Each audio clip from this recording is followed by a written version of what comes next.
And today, let's get straight to the point. Today, we will be doing a review on the T-26 E4 Super Pershing. Now, this is by no means a normal medium tank.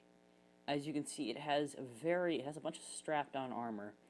Because if I go into the tech tree, and you can always get this for about 7,000 gold, and this is its counterpart, Pershing. That is really thin armor. But if you look at the Super Pershing, it has incredibly thick armor. And because it has layered armor, and so let's just get into the stats. Now, the gun on this tank is nothing crazy. It's just standard 90mm. Okay aiming time, okay dispersion, okay damage per minute, okay reload time, average penetration, and average damage.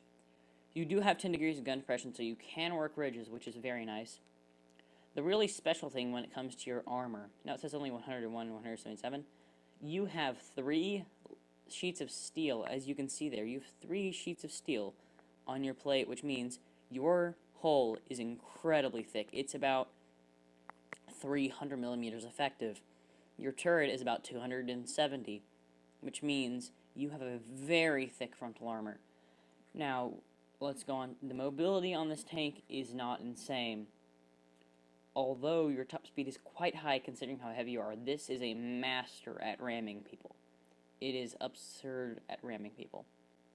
What I'm currently running for consumables, standard, multi-provision, adrenaline, repair kit, ammunition, more AP, a little bit of APCR, and a few HE just to troll German tank destroyers.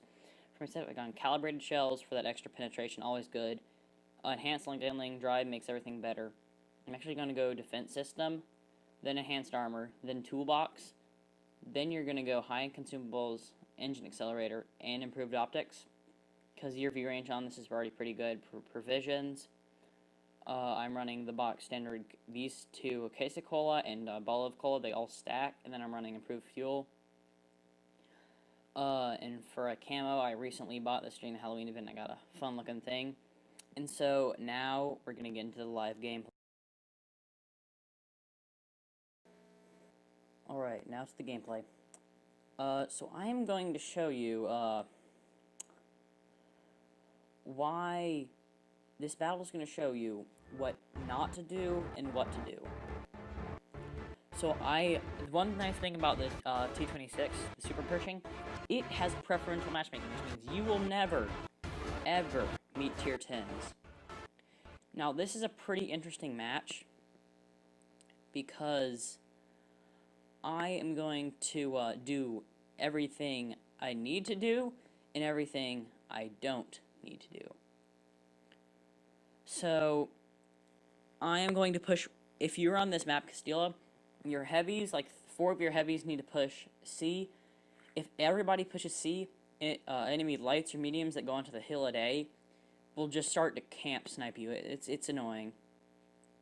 So, I'm going to push up here with my team. And so I've got about 4 tanks going with me, and 3 tanks are going C, which is smart. As long as you have 3 tanks going C, you're pretty good. A, in my opinion, is a little bit more important and objective, because C's so exposed. Okay, so they're capturing B, which means we haven't spotted them at C, and we see they're capturing B, so I presume they're going there. And since T-44 just pops out, and I put a shot into him, and he doesn't have the gun depression that I have. And because you have gun depression, you work ridge. So I'm going up very carefully. I'm seeing if there's any other enemies in that area. So I'm going to pull back because I know there might be tank destroyers up on that ridge. So I see it was the FV who captured the base. I'm seeing if he wants to pull out. So I'm going to do a bit of like a gutsy move. So I see there's an IS-6, so I'm going to pull out with my armor. There's a Hornet. I bounce the shot off his mantlet. So I'm thinking about going on the left side, but then I realized I'll get shot. And so there's the what I like to call American accuracy work in there. And so I noticed, well, that's an IS-3. Oh, hey. And so I do something really stupid. I try to over-rely on my armor. You can never over-rely on your armor. Now, this guy clearly is not a good player. He's camping in an IS-3. And I'm slightly angling. He misses his first shot because I played the IS-3 for a bit. I actually completely skipped it after like 5 battles. It has awful accuracy. Absolutely awful. So I get smacked inside. Then I bounce a shot, and then he's going to shoot at me, and he pins me. And that was a big mistake. I shouldn't have sat out in the open. So I see that FV's behind us, and I'm going to pull out, and I'm going to attempt... See, this is what I need to do.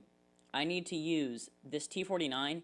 He's my ally. He's not a meat shield. I need to be the meat shield here, and so I'm going to just try, deal some damage, and I see the T-49's... Okay, he's going to bounce off me. He's going to pull back. So I see the T-49's pushing up.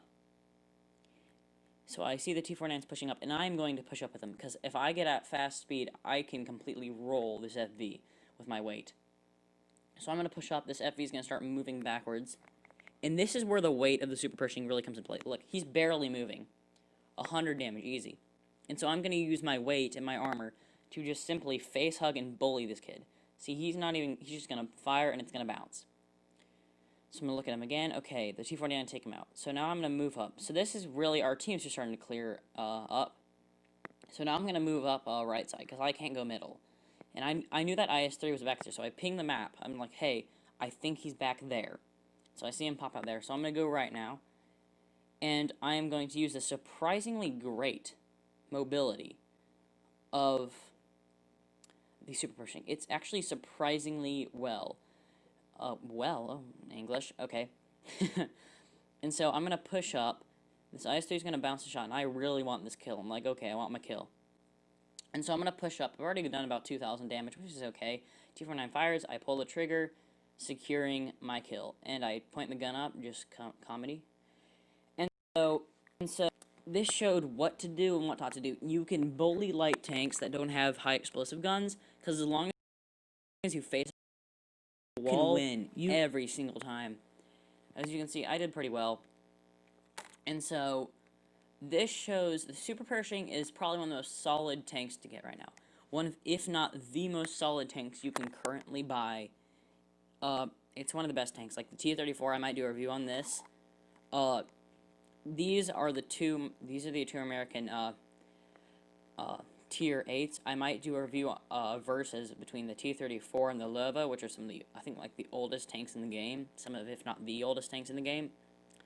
And so, I hope you enjoyed the video. If you liked the video, give it a like. Tell me what you liked about it. If you didn't like it, give it a dislike. Tell me what you didn't like about it. I'm actually ordering a better microphone. If you really enjoyed content, subscribe. I'll try and be posting new videos very soon. Hope you liked it. Goodbye.